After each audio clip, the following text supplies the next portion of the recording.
Hello, students. Once again, I'm back with all of you to introduce you with a very important chapter of your biology section, that is, why do we fall ill? या हम बीमार क्यों पड़ते हैं? Right? The chapter deals with the perspective of health, disease, and the kinds of diseases. Finally, the chapter ends up with the preventions of certain diseases, whether they are possible at the individual level or the community level. So let us first of all discuss about what health is, or where do we refer to when we say that I am unhealthy. We all know that living systems consist of a fundamental unit of life known as cell, which constitutes forming tissues. Tissues constitute forming organs and further organ systems. When various kinds of organ systems combinedly act, then only a life in the form of organism is possible on this earth. And whenever any of these organ systems do not function properly, then we say that the person is unhealthy, right? But the scientific concept of health is not the same as we think this is.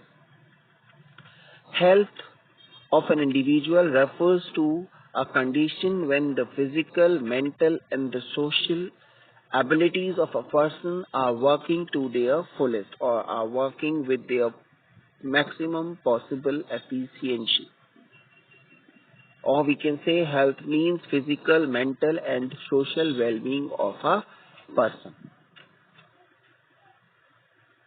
From here, it is also very clear that if a person is suffering from any kind of mental stress or depression, then also he will not be considered as an healthy individual.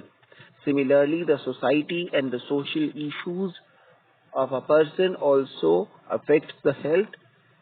And finally comes the physical health, which includes the physical characteristics such as height, body weight, body faculties, respiration, digestion, etc.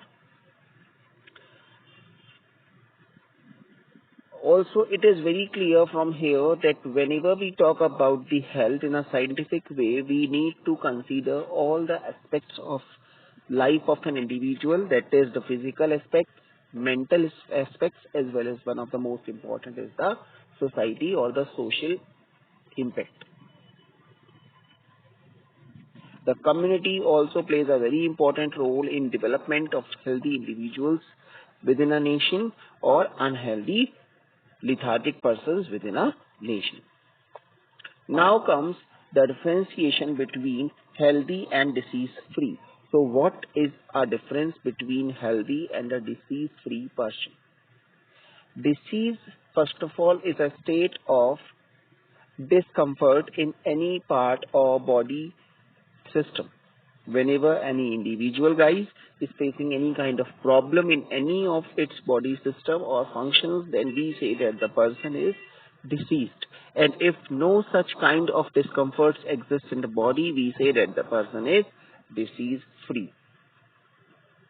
Any person in a society can be disease free. That is a very easy thing. But to achieve health or to be healthy, we should be mentally free of stress and depression. In present day, or we can say in the modern day life, when all over we are surrounded by different kinds of challenges, and our competitive world is standing over here to at every step obstruct our path of life, no one, we can say, is completely free of stress or depression.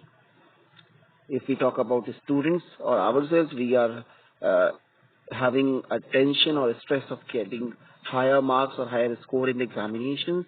As a teacher, I am having a stress to give you the fullest of subject, to give you the pinpoint knowledge of each and everything in the best possible way.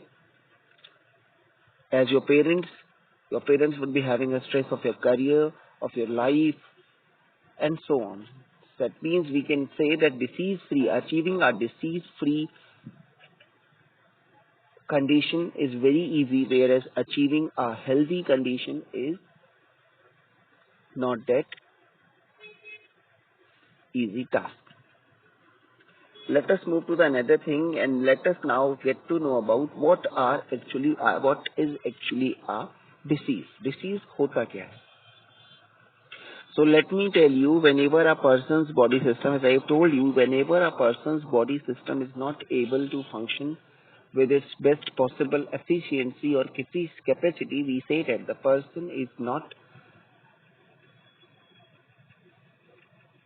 or we say that the person is diseased, or the person is suffering from a specific disease with respect to that body faculty or body system. There are certain symptoms that usually confirm the presence of a disease.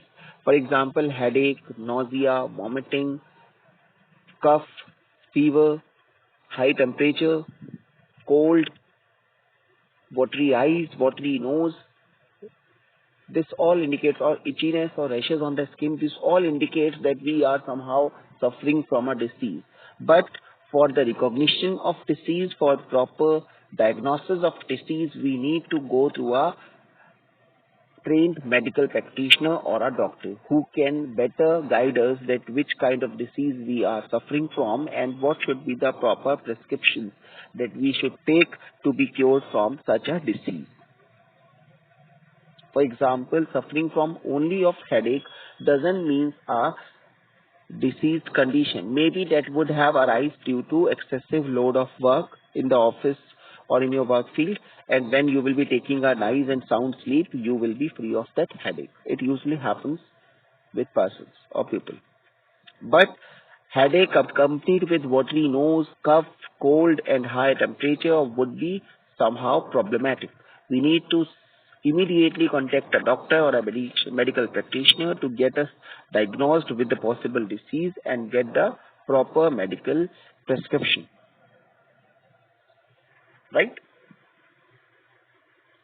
Now, there comes the next article, that is acute and the chronic diseases.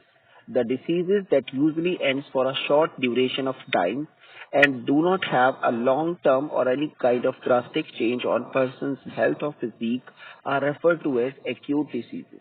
ऐसे disease बेटा जो काफी short period of time के लिए हमें discomfort cause करते हैं, जिनकी वजह से हमारी बॉडी पे, हमारी फिजिक पर कोई भी परमानेंट इफेक्ट देखने को नहीं मिलता, they are acute diseases. Like suffering from common cold और fever is normal in day-to-day life, and we get cured from it by taking certain prescriptions and a little of bed rest. Whereas the chronic diseases are the ones which usually leave behind a drastic or long-term change in the body or physique of a person, and they usually end up for a long duration of time. Sometimes this long duration means from years to the lifetime even. For example, a cancer is a disease which is a life-taking disease. That means I can say the cancer is usually a lethal disease and will take the life of person and will end with it only. Right? So that is a chronic disease. Similar is the case with diabetes. These kind of diseases usually have a long-term drastic change or effect on the health or physique of person, like excessive of weight loss or weight gain could be seen, which rashes or itchiness on the body should be seen, which could end over lifetime. Sometimes a person may lose his or her hairs, that is, a baldness could be incurred due to a particular chronic disease. Right? Now, chronic diseases or the individuals which have usually a poor health or a poor immune system are more prone to chronic diseases. Right? Now, we have so far studied about the diseases. Now, the next thing that we need to discuss about, what is a cause of disease. For example, in the NCERT book, you can see on page, we are on page number 179, there is a case study discussed of a baby boy or a baby girl who is suffering from loose motion. And we are in the present paragraph trying to find out the possible reasons behind these loose motions to the baby boy or a girl. Maybe possible the baby boy would have consumed contaminated water for drinking purposes that may have introduced certain viruses in the body of baby, which has caused loose motions. That means a disorder of digestive system of body. Now the question arises over here is why only that particular boy is getting loose motions after drinking that contaminated water and not the other babies in his or her locality. The answer to this question is maybe the baby boy or the girl would have a weak immune system or poor health, which further could have a reason that maybe the baby could have been the baby would not have got proper nutrition, or maybe the baby would have been malnourished. That further includes the reason that basically the baby's family would not be well to do enough to feed him or her with proper diet. That means poverty, right? And finally comes the carelessness of public works department or the local authorities who were not able to provide safe and clean drinking water to all the households of his to all the household of its area. So you can see that behind the suffering of loose motions of a baby boy, we have find out the possible reasons, or we have traced all the possible reasons. Maybe the water would be contaminated. Maybe the baby's family would not be well to do enough to feed him properly, so as to develop a proper immune system.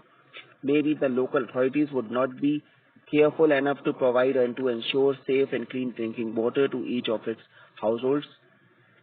Right. So there may be many causes for a baby suffering from disease, and some of these causes may be maybe because of a social issue like poverty, or maybe due to a personal reason, like maybe possible the parents of the baby would have some genetic problems or genetic reasons because of which their baby has developed with a poor health or weak immune system. Now, the next topic is infectious and non-infectious diseases. So let me tell you that diseases which are usually spread by microorganisms and are more dangerous because of their means of spread. They may be spread in the surroundings or to other organisms through air, water or soil, or sometimes through vectors. These kind of diseases are known as infectious diseases, whereas the diseases which arise due to internal dysfunctioning of certain body systems and are not infectious. That means they cannot be spread by one of the organism or diseased organism to the other healthy person. These kind of diseases are non-infectious. ऐसी बीमारियां जो कि एक healthy person को किसी infected person के पास आने जाने से या उससे जरूरी चीजों को शेयर करने से हो सकती हैं. These are infectious problems.